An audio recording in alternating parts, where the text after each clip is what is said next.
Hello साथियों, कैसे हैं आप सभी। एक बार फिर से आप सभी साथियों का आपके अपने यूट्यूब चैनल व्यूज स्टडी में स्वागत करते हैं। दोस्तों, ये क्लास आप लोगों के आरआरबी एनटीपीसी स्पेशल के लिए एनालिसिस के आधार पर बनाई गई है और हमें पता है कि आप लोगों का जो टाइम है वो बहुत ज़्यादा इम्पोर्टेंट है, क्योंकि आप अब ज़्यादा टाइम बचा नहीं है। वो किसी का तो कल होगा, किसी को मतलब एक एक दिन गैप करके या फिर 2-4 दिन बाद होगा, किसी का अगले शिफ्ट में होगा। इसलिए हमारे पास टाइमिंग बहुत ही कम बची है। इसलिए आपको उसी पैटर्न पे बना करके जो एग्ज़ाम में आपके क्वेश्चन आ रहे हैं उसी पैटर्न के आधार पे आप लोगों को ये क्वेश्चन लाए गए हैं। और साथ ही साथ आप सभी को बता दें कि आपको ये जो सारे क्वेश्चन करवाए जाएंगे 15 मिनट के अंदर में 25 क्वेश्चन करवाने की हमारी पूरी कोशिश रहेगी। तो आपको इधर उधर जाने की ज़रूरत नहीं है। अगर आप प्रैक्टिस करना चाहते हैं तो प्रैक्टिस हमारे साथ कर सकते हैं जुड़ करके। और चीज़ें देखिए, अभी शुरुआत है तो इसलिए आप लोग थोड़ा सपोर्ट करिएगा, बाकी कोई बात नहीं। चलिए हम अपने क्वेश्चन की तरफ चलते हैं। क्वेश्चन आप लोगों के सामने पहला क्वेश्चन है, आराम से पढ़िएगा। उसके बाद ये नहीं है कि ऐसे ये पढ़ के छोड़ दीजिएगा, इसको एक बार रिवीजन करिएगा। अब जब आप भी जब जाएंगे एग्ज़ाम हॉल में, उससे पहले एक बार सरसरी नज़र से देख लीजिएगा। बहुत सारे क्वेश्चन इसी पैटर्न पे आ रहे हैं, तो हो सकता है सेम टू सेम क्वेश्चन आपको एग्ज़ाम में देखने के लिए मिल सकता है। तो इसलिए देखिए ध्यान से, पहला क्वेश्चन क्या कह रहा है। पहला क्वेश्चन आप लोगों के सामने है। पहला क्वेश्चन, मुगल दरबार में उपस्थित होने वाला पहला अंग्रेज़ कौन था, ये आपको बताना है। तो इसका करेक्ट आंसर हो जाएगा विलियम हॉकिंस। ये कब आया था? 1608 से 1611 ईस्वी तक ये था, इसलिए करेक्ट आंसर हो जाएगा विलियम हॉकिंस। ठीक, नेक्स्ट क्वेश्चन की अगर बात करते हैं, मीनाक्षी मंदिर कहाँ पर स्थित है। देखिए मंदिरों के बारे में भी क्वेश्चन पूछ रहा है, इसलिए ये इंपॉर्टेंट हो जाता है। मीनाक्षी मंदिर कहाँ पर स्थित है, तो इसका करेक्ट आंसर हो जाएगा मदुरई में। मदुरई में इसका करेक्ट आंसर हो जाएगा। मीनाक्षी मंदिर आपका मदुरई में स्थित है। मदुरई की अगर हम बात करते हैं, ये कहाँ पे स्थित है, तो आपका मदुरई जो है तमिलनाडु में। ठीक है, तमिलनाडु में ये स्थित है। ठीक है, चलिए नेक्स्ट क्वेश्चन पे चलते हैं। नेक्स्ट क्वेश्चन आप लोगों के सामने है। नेक्स्ट क्वेश्चन क्या कह रहा है? नेक्स्ट क्वेश्चन कह रहा है, दिल्ली की गद्दी पर बैठने वाला पहला अफगान शासक कौन था, ये आपको बताना है। तो इसका करेक्ट आंसर हो जाएगा बहलोल लोदी। यानी कि दिल्ली की गद्दी पर बैठने वाला पहला अफगान शासक कौन था, ये बहलोल लोदी था। ठीक है, और इसके साथ ही साथ अगर हम आपको बता दें कि ये लोदी वंश का संस्थापक भी है। लोदी वंश का संस्थापक कौन है, तो आपका नाम हो जाएगा बहलोल लोदी। ठीक है, उसके नीचे देखिए नीलगिरी, नेक्स्ट क्वेश्चन है, नीलगिरी की सर्वोच्च चोटी का नाम क्या है, तो उसका करेक्ट आंसर हो जाएगा आपका दोदा बेटा। दोदा बेटा इसका करेक्ट आंसर हो जाएगा। नीलगिरी की सर्वोच्च चोटी का नाम तो क्या हो जाएगा, दोदा बेटा। यानी कि आप अपने रिलेट करके लिख सकते हैं कि बेटा, यानी कि नीलगिरी का बेटा सबसे बड़ा बेटा, यानी दोदा बेटा। ठीक, चलिए नेक्स्ट की बात करते हैं। तो नेक्स्ट क्वेश्चन है आप लोगों के सामने, पृथ्वी का केंद्रीय भाग जो क्रोड और निफे किस चीज़ से बना होता है। देखिए हमारी पृथ्वी के जो अलग अलग पार्ट हैं, अलग अलग मटेरियल से मिलकर के बने हैं। उसमें आपको पूछा है कि जो पृथ्वी का केंद्रीय भाग है उसमें क्रोड और निफे दो नाम है, और उन दोनों का नाम किस चीज़ से मिल करके, जो क्रोड आपका, जो निफे है आपका किस चीज़ से मिल करके बना है, तो आपका निकिल और लोहा दो चीज़ों से मिल करके बना है। यानी क्रोड की बात करें तो किस चीज़ से, निकिल से आपका बना है, और निफे की बात करें तो आप किस चीज़ से बना है, लोहा से बना है। इसलिए करेक्ट निकिल और लोहा दोनों से मिल करके बना। ठीक है, अगर संविधान की संप्रभुता निहित की बात करें, नेक्स्ट क्वेश्चन है, संविधान की संप्रभुता निहित है किस में होती है, आपके जनता में निहित होती है। क्योंकि प्रस्तावना में ही शुरुआत में ही लिखा गया है आपको कि हम भारत के लोग, जब आप संविधान देखेंगे उसमें प्रस्तावना में ही सबसे पहले लिखा गया है हम भारत के लोग, यानी कि जनता उसमें क्या होती है, सबसे प्रमुख होती है। नेक्स्ट क्वेश्चन की बात करते हैं। नेक्स्ट क्वेश्चन आप लोगों के सामने है। नेक्स्ट क्वेश्चन क्या कह रहा है, भारतीय संविधान में वर्णित मौलिक अधिकार एवं मौलिक कर्तव्य, दोनों देखिए अलग अलग चीज़ें हैं, मौलिक अधिकार और एवं मौलिक कर्तव्य, ये कौन से देश से लिया गया है। तो अगर हम अलग अलग बात करते हैं तो मौलिक अधिकार की अगर हम बात करते हैं, ये संयुक्त राज्य अमेरिका से आपसे लिया गया है। कौन से देश से, संयुक्त राज्य अमेरिका से लिया गया है। अगर हम मौलिक कर्तव्य की बात करते हैं तो ये आपका कहाँ से लिया गया है, आपका रूस से लिया गया है। तो ये ध्यान दीजिएगा, इंपॉर्टेंट है। मौलिक अधिकार की अगर बात करता है तो आपका संयुक्त राज्य अमेरिका से, अगर साथ ही साथ अगर मौलिक कर्तव्य की बात करता है तो वो आपके रूस से लिया गया है। ठीक है, नेक्स्ट क्वेश्चन देखिए, ये बायोलॉजी से क्वेश्चन है। पित्त स्रावित होता है, पित्त स्रावित होता है, कहाँ से स्रावित होता है? देखिए इससे रिलेटेड एक क्वेश्चन पूछा भी था कि पित्त पहले पूछा था कि एग्जॉर्ब कहाँ होता है, मतलब कि कहाँ इकट्ठा होता है, तो उसका करेक्ट आंसर था पित्ताशय में। लेकिन ये क्वेश्चन है आपका पित्त स्रावित होता है, कहाँ से स्रावित होता है, तो आपका करेक्ट आंसर हो जाएगा यकृत द्वारा, यकृत से ही ये पित्त स्रावित होता है। चलिए नेक्स्ट पे चलते हैं। नेक्स्ट क्वेश्चन आप लोगों का आज का 9वां क्वेश्चन है, कवकों का अध्ययन कहलाता है, कवक का अध्ययन किस में किया जाता है, तो आपका करेक्ट आंसर हो जाएगा माइक्रोलॉजी में। माइक्रोलॉजी में हमारा कवकों का अध्ययन किया जाता है। ध्यान दीजिएगा आप लोग, ठीक है। माइक्रोलॉजी कवकों का अध्ययन किया जाता है। अगर हम जीवाणु की खोज की बात करते हैं, देखिए नेक्स्ट क्वेश्चन है, जीवाणु की खोज किसने किया था, तो इसका राइट आंसर क्या हो जाएगा आपका ल्यूवेनहॉक ने किया था। कौन किया था? ल्यूवेनहॉक ने किया था। ठीक है, जीवाणु की खोज, इसे इंग्लिश में कहते हैं बैक्टीरिया। ठीक है, चलिए नेक्स्ट की बात करते हैं। नेक्स्ट क्वेश्चन आप लोगों के सामने है। नेक्स्ट क्वेश्चन है, ध्वनि की चाल होती है, ध्वनि की चाल की गति क्या होती है, ये आप लोगों को बताना। ध्वनि की चाल की अगर हम बात करते हैं तो 760 यानी कि 760 मील पर आवर, ठीक है, 760 मील प्रति घंटा की स्पीड से ध्वनि की चाल होती है। करेक्ट आंसर ध्यान दीजिएगा। वायुमंडल में, नेक्स्ट क्वेश्चन है, वायुमंडल में ऑक्सीजन की मात्रा संतुलित होती है, वायुमंडल में ऑक्सीजन की मात्रा संतुलित होती है, तो उसका करेक्ट आंसर हो जाएगा किस रूप में? प्रकाश संश्लेषण द्वारा। किस रूप में, किसके द्वारा होती है?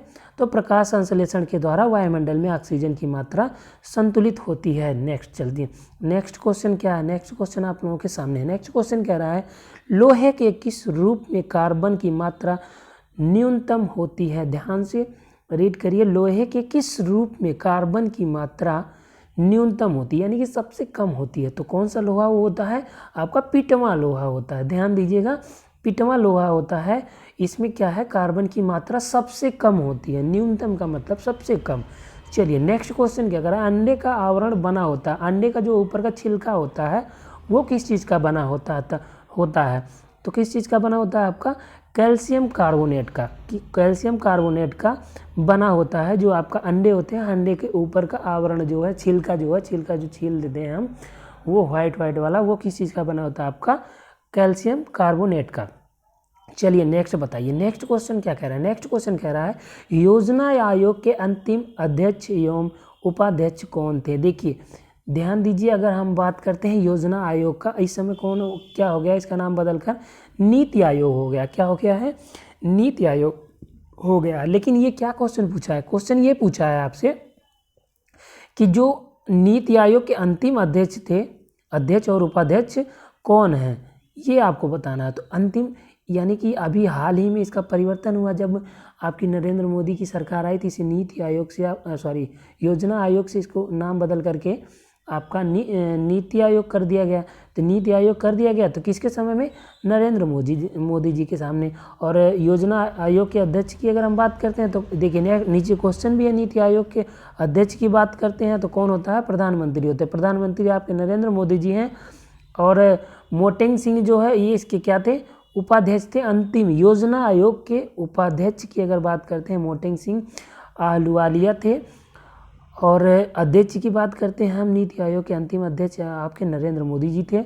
और नीति आयोग का जो अध्यक्ष होता है वो कौन होता है? प्रधानमंत्री आपके होते हैं।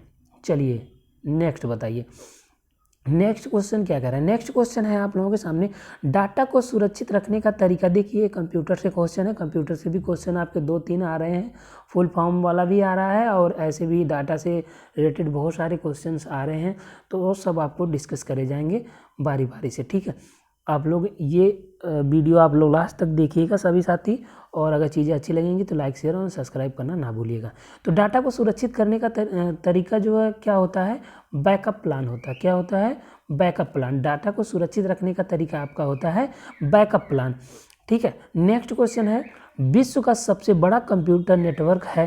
तो विश्व का सबसे बड़ा कंप्यूटर नेटवर्क क्या है? आपका इंटरनेट है। इंटरनेट जो कि सबके पास इंटरनेट की सुविधा अवेलेबल होगी। इसलिए क्या है, ये कंप्यूटर नेटवर्क में विश्व का सबसे बड़ा कंप्यूटर नेटवर्क है वो आपका इंटरनेट है। चलिए नेक्स्ट बताइए, नेक्स्ट क्या, नेक्स्ट क्वेश्चन कह रहा है समुद्र का जल नीला दिखाई देता है, क्यों नीला दिखाई देता है समुद्र का जल, ये आपको बताना है। तो उसका करेक्ट आंसर हो जाएगा प्रकाश के प्रकीर्णन के कारण, प्रकाश के प्रकीर्णन के कारण आपका समुद्र का जल नीला दिखाई देता है। प्रकाश का प्रकीर्णन के कारण, प्रकाश के प्रकीर्णन के कारण समुद्र का जल नीला दिखाई देता है। नेक्स्ट क्वेश्चन की अगर बात करते हैं, रेटिना पर बना प्रतिबिंब होता है, कैसा होता है, जब रेटिना पर ये आपकी रेटिना पर जब आपका वो बनता है प्रतिबिंब, जब यहाँ पे बनता है तो उसमें बात करेंगे तो उसका प्रतिबिंब कैसा होता है। तो ये हमेशा आप ध्यान दीजिएगा, जो आपका रेटिना पर प्रतिबिंब बनता है वो हमेशा ही आपका वास्तविक बनेगा और उल्टा तथा छोटा बनता है, वस्तु से छोटा बनता है, ठीक है, उल्टा बनता है, अपोजिट हमेशा ही उल्टा होता है, ठीक है, और वास्तविक बनता है बट ये उल्टा बनता है और आपका वस्तु से, जो वस्तु हम देख रहे हैं उससे छोटा बनता है, ठीक है। चलिए नेक्स्ट बताइए, नेक्स्ट क्वेश्चन क्या कह रहा है। देखिए ये दैनिक जीवन से जुड़ा क्वेश्चन है, ये आपका केमिस्ट्री से है, ठीक है। हीटर का तार बना होता है, किस चीज़ से बना होता है, तो इसका करेक्ट आंसर हो जाएगा नाइक्रोम का बना होता है। किस चीज़ का बना होता है, हीटर का तार, जो तंतु होता है जो जिसमें एक प्रकार से कह सकते हैं जो जलता है हीटर में, रेड हो जाता है, तो उसको हम क्या कहते हैं, किस चीज़ का बना होता है, नाइक्रोम का बना होता है। CAD का नेक्स्ट क्वेश्चन है, CAD का तात्पर्य क्या है, तो CAD का फुल फॉर्म भी कह सकते हैं, तात्पर्य भी कह सकते हैं, तो इसका क्या हो जाएगा। देखिए फुल फॉर्म बहुत पूछ रही है, इसलिए आप लोग एक बार फुल फॉर्म तो जरूर से जरूर देख के जाइए। कंप्यूटर, इसका CAD का फुल फॉर्म हो जाएगा, CAD का फुल फॉर्म हो जाएगा कंप्यूटर एडेड डिज़ाइन, इसका करेक्ट आंसर हो जाएगा कंप्यूटर एडेड डिज़ाइन, ठीक है। नेक्स्ट क्वेश्चन पे चलिए, नेक्स्ट क्वेश्चन आप लोगों के सामने, नेक्स्ट क्वेश्चन कह रहा है मानव शरीर का सबसे बड़ा अंग है, कौन सा है, मानव शरीर में सबसे बड़ा अंग की अगर हम बात करते हैं तो आपका करेक्ट आंसर हो जाएगा त्वचा, यानी कि हमारी बॉडी पे पूरी आप देखेंगे सबसे बड़ा अंग यही आपको दिखाई देगा। पूरी बॉडी में आपको क्या, आपकी स्किन जो है वो सबसे बड़ा अंग है, ठीक है। मानव शरीर में सबसे बड़ा अंग त्वचा है, स्किन है, ठीक है, करेक्ट आंसर स्किन हो जाएगा। और नेक्स्ट क्वेश्चन की अगर हम बात करते हैं, नेक्स्ट क्वेश्चन क्या है, कर्नाटक में स्थित गोमतेश्वर की मूर्ति का निर्माण किसने करवाया था, इसका करेक्ट आंसर हो जाएगा चामुंड राय ने करवाया था। किसने करवाया था, चामुंड राय ने करवाया था। कर्नाटक में स्थित गोमतेश्वर की मूर्ति का निर्माण, देखिए मंदिर से भी क्वेश्चन आ रहे हैं और उससे रिलेटेड जितने भी होते हैं सारे हम आपसे डिस्कस कर रहे हैं, तो परेशान होने की जरूरत नहीं है आपको। इसका करेक्ट आंसर हो जाएगा चामुंड राय ने। किसने करवाया था, कर्नाटक में स्थित गोमतेश्वर की मूर्ति का निर्माण, तो आपका करेक्ट आंसर हो जाएगा चामुंड राय। तो नेक्स्ट क्वेश्चन आप लोगों के सामने आज का लास्ट क्वेश्चन है। और दोस्तों हम उम्मीद करते हैं कि इतने कम टाइम में आप ज़्यादा क्वेश्चन कर पाएँ, और ज़्यादा से ज़्यादा हम यही प्रयास करेंगे 10 से 15 मिनट की वीडियो आपको 25 क्वेश्चन कम से कम प्रोवाइड किए जाएँ, जो एग्ज़ाम के एनालिसिस करने के बाद जो उससे निकल के आ रहा है बाहर, उसके पैटर्न पे हम आप लोगों को क्वेश्चन करवा रहे हैं। तो नेक्स्ट क्वेश्चन है IFSC का विस्तारित रूप है, क्या है IFSC का, एक प्रकार से कह सकते हैं फुल फॉर्म ऑफ IFSC, तो इंडियन फाइनेंशियल सिस्टम कोड, इसका फुल फॉर्म हो जाएगा इंडियन फाइनेंशियल सिस्टम कोड, इसका करेक्ट आंसर हो जाएगा। और हम उम्मीद करते हैं कि आप लोगों को ये सेशन पसंद आया होगा। तो प्यारे साथियों, अगर ये सेशन पसंद आया होगा तो आप लोग लाइक शेयर सब्सक्राइब करना ना भूलिएगा। क्या करना है आपको, कुछ नहीं करना है, लाइक शेयर एंड सब्सक्राइब, ठीक है, like share and subscribe this channel, ठीक है। प्यारे साथियों, मिलते हैं अगली वीडियो में, तब तक आप लोग अपना ख्याल रखिए, मस्त रहिए, स्वस्थ रहिए। अब पर डे आपको 9 बजे हमारे चैनल पे एक वीडियो मिल जाएगी, ठीक है, 9 AM पर आपको वीडियो पर डे मिलेगी। कितने बजे आपको, 9 AM पर आपको वीडियो मिल जाएगी। और एनालिसिस जो एग्ज़ाम होता है, एग्ज़ाम का एनालिसिस की जो क्वेश्चन आएंगे वो हम आपको 9 PM पर देने की पूरी कोशिश करेंगे, जैसा भी होगा, जो भी आया रहेगा क्वेश्चन एग्ज़ाम में, ठीक है। चलिए तो मिलते हैं नेक्स्ट वीडियो, आप लोग अपना ख्याल रखिए, मस्त रहिए, स्वस्थ रहिए, धन्यवाद प्यारे साथियों।